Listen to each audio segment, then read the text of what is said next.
Show me how. Okay, I will. Here's that window install, the single hung bathroom window. What I'm going to do is trim it out now. Okay, so I am using 1x4. That's gross. Actually, if you put a tape measure on this, 3.5, 3/4. Okay, which is actually what 1x4 is. Gross 1x4, net 3/4 by 3.5. All right, so I'm going to trim this out.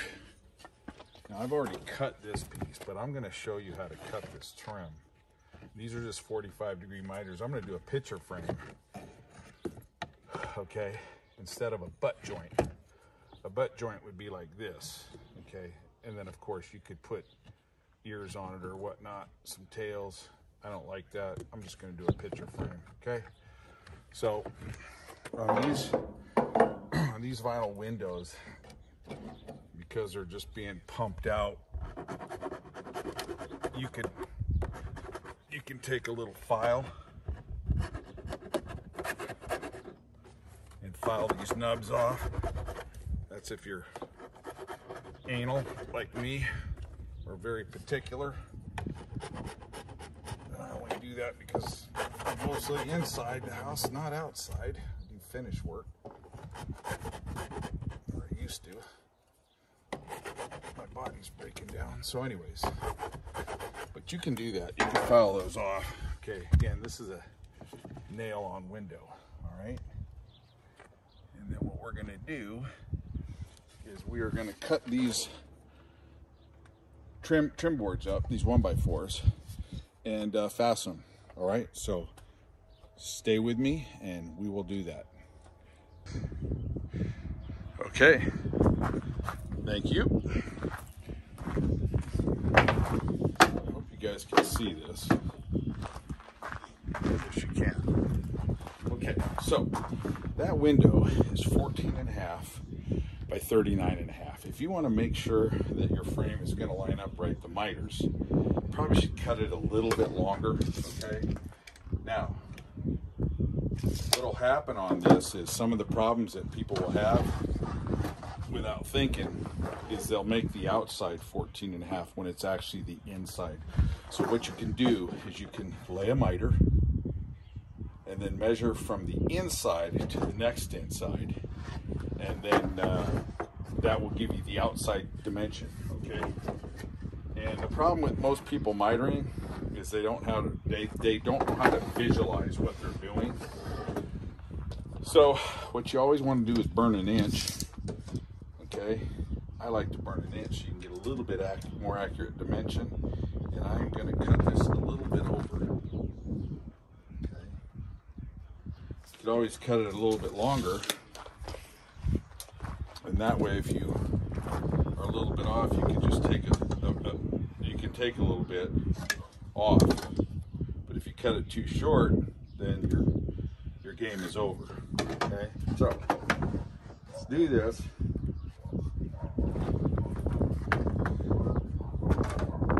I actually do this on the other side of the I actually have a far better saw than this. This saw is really cheap.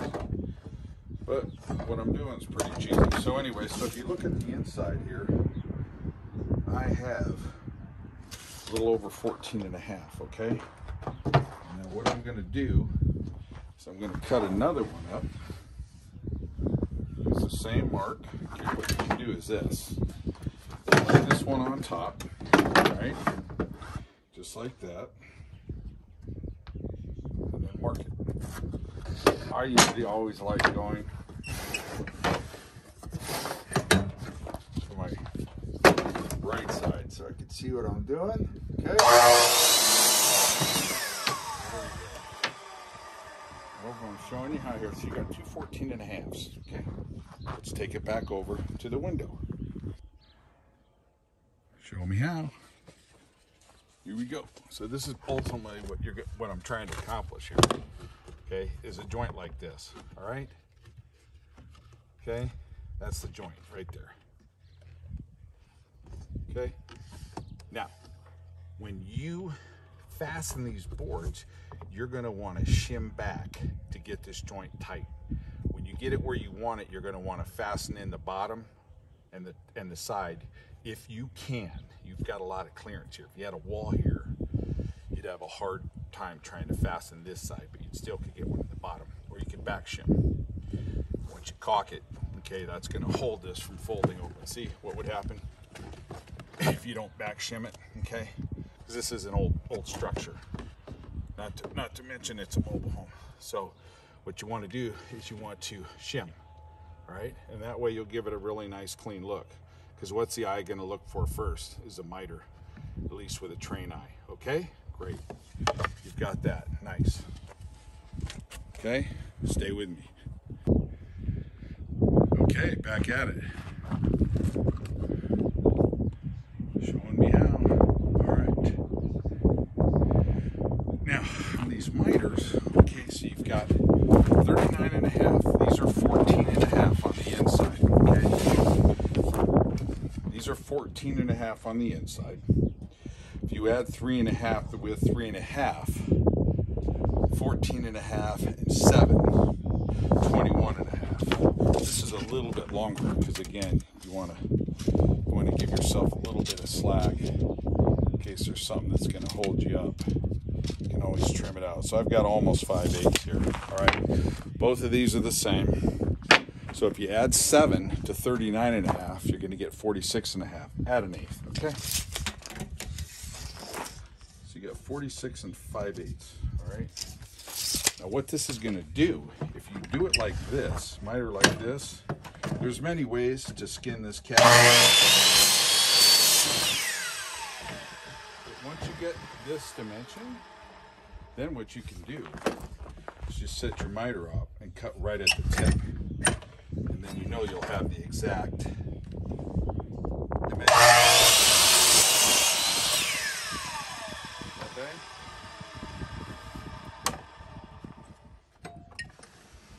Turn this out the other way, so you're going to want to get to this corner, cut this corner, get right on that corner. All right? There you go. I might have came up a hair short. Let's see what we got. Okay, there you go. All right. Actually, that's right. I cut this at 47 on purpose, so to make sure I have enough. So let's go back to 46 and 5/8. I cut this one when I cut the piece of wood just to make sure in case it split, because I had a lot overhanging. So I should have made note of that. You guys probably think I made a mistake. No. Not often anymore at my age. Hold it on there now. All right. So what I'll do is I'll mark this, like I said, a little bit over 46 and a half. So I'll go 5/8. Okay. Hold it up here. Hold the blade there.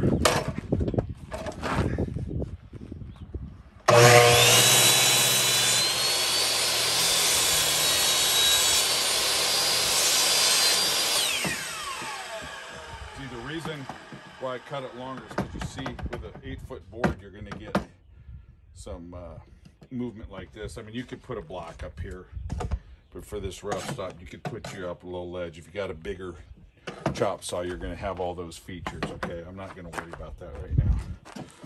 It's so simple. So what you do now is you take this, okay, let's mark it. Let's just make sure we got the right ditch. Okay, we're right there. 5/8. 46 and 5/8, because remember we said it'd be 46 and a half, and then just mark it. Okay, so you've got this here right at the point.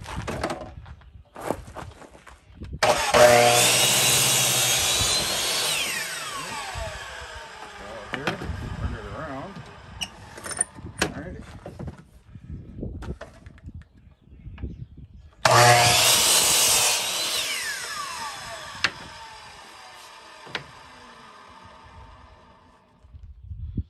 right. There you go.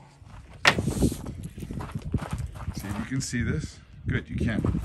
Okay, so you can see you just got your 45. All right. So see, if it's too short, you might start getting this because you can't move it. So let's see how this fastens, okay? So again, when you measure the inner dimension, when you miter, you better make sure you're going out, okay? Out. Otherwise, if you think this is the total distance when you're measuring the inside and you miter it this way, okay, you're gonna come up short. These are little things you gotta be able to visualize, and honestly, only with time do you get super fast at this. I make it look easy, okay? And this is just that synthetic board. It's supposed to be kind of a insecticide proof. It's all synthetic. They use this in California a lot. That way they can tax you and they put a fee on everything, which is brilliant. They don't let you use real wood. They force you to use a synthetic, and then it costs you more money because you're polluting. Go figure. That's for my buddy Tim. Okay, stay with me. Show me how. All right, folks, here we go. So we've got the boards cut. All right. You can check them, dry fit them, whatever. Okay. Just make sure they're gonna fit. Feels pretty good. Okay. All right. Now what I do, get pre-drill. Probably a better way to go, huh? Pre-drill. You could have some self-tappers if you want.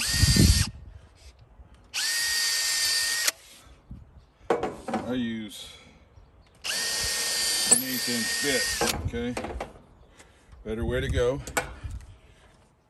1/8" bit when you're pre-drilling.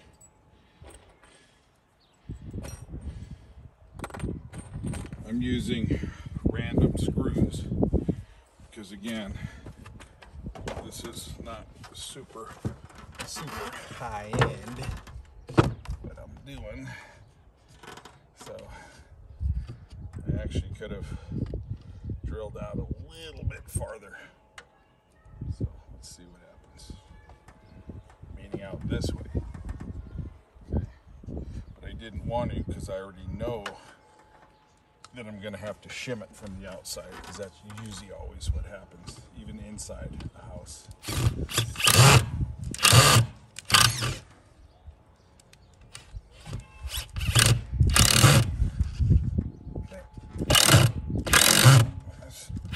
Screws arguing with me, so let me go somewhere else with a little bit better screw.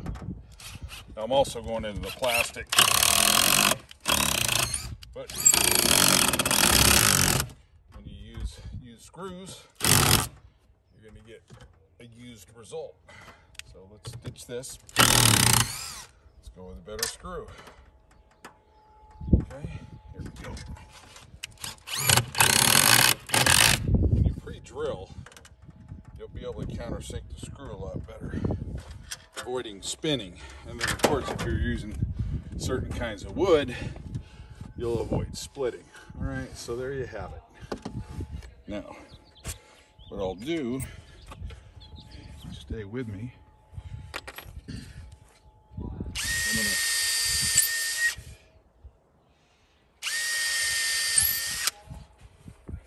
I'll pre-drill, put this bottom one up.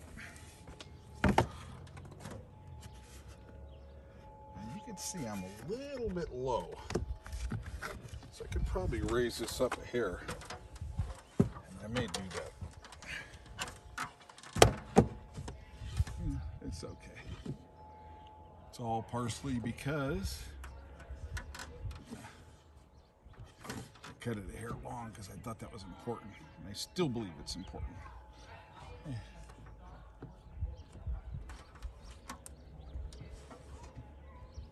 So what I'll do, you do want to check this joint here. All right.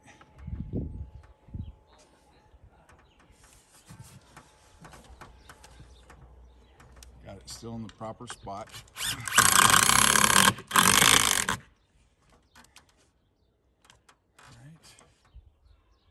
Now what we're going to do is fasten the corner this way.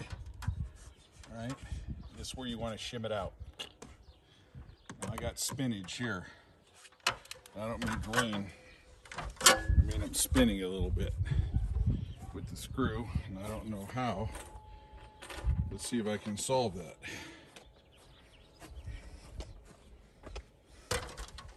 This air conditioner is frustrating. Let me see if I can get it out of the way.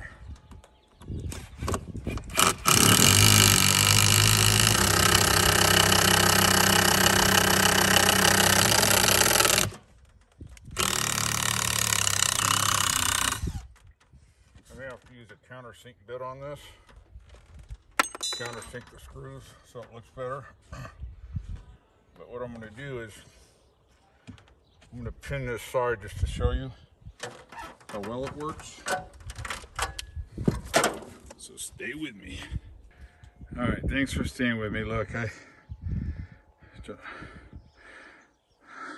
like the truth, so I'll tell you, you know, these were actually a little nightmare to get on. All right, this one's pretty flush here. This one's a little out of flush. So what you can do is I whipped out just a couple of shims with a 2x4, and then you can drive them in. Okay, and you can get that pretty flush. All right, break it off. All right, and then when you caulk behind there, that will have it sit. That one's really pretty flush. So focus on what I'm going to do up high. And what you can do is you can always take your chisel to open it up a little bit. You can't open it up with wood. Or you can get the chisel to be able to mark your spot. So this side here is a little bit low, see? Okay, top's a little bit low, and then this is a little bit low. So what I'll do is I'll drive one in here, tighten that up a little bit. You'll see what I'm talking about, okay? Okay, now, inside here, it's gonna get a little tough. Just because of the reality of the situation here. And break off your shim, okay? But at least pretty darn close. Super high end, got to get it even tighter for sure. So, all right, we'll do the, you see here, it's hitting there, so. See if I can get that chisel in here, as I was describing earlier. Okay, that's going to give that pretty flush. What you can do is you can get a piece of wood behind there. The walls are pretty macked out. Being an old mobile home, tuck that sucker in there like that. Okay, there you go, it's pretty flush now. Okay, see that? A little bit right on the inside. I'll drive another screw right in here. And what I decided was a little bit better way to go was using those self-tapping screws right here. They use, I think, a T15, okay. That's what I just ended up using because I was machine gunning the wood or Swiss cheesing it. So this leaves a really small footprint. Okay. That's it, folks. It's pretty decent. It's a picture frame instead of a butt joint. Why do they use butt joints? Because it's a heck of a lot easier. All right, so thanks for staying with me. See, then you can caulk behind here, okay? You can caulk behind here. Once it's caulked up, it's gonna look fantastic, all right? Okay, thanks for staying with me, all right? Show me how, out.